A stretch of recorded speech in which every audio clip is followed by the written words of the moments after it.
Aan eerste revie het twee kinders mekaar gestiek in die assembly, 'n matriculant en ek dink 'n grade 9 student het mekaar gestiek hospitaal toe.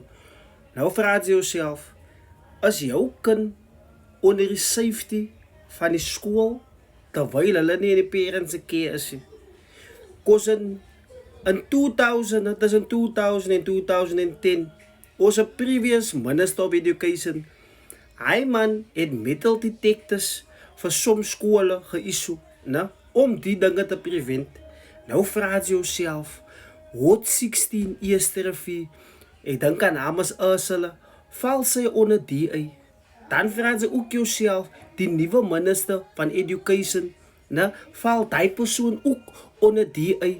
So vir wie moet jy hierdie questions vra, né, vir jou kind se safety in jou skool, in die hood wat die skool is?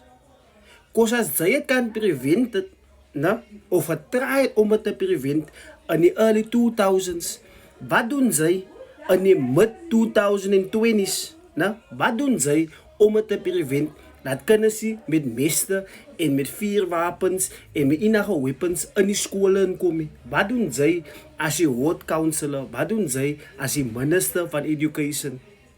Die question remains is, wat doen jy daaroor? Moenie vir ons sê van is die kinders se skuld. Ons almal weet is die kinders se skuld, maar wie protect die innocent kinders op by skole? Wat doen jy daaroor? Want op die einde van die dag, moenie sê ek het so gesê nie. Fucking slaap op my dit, man.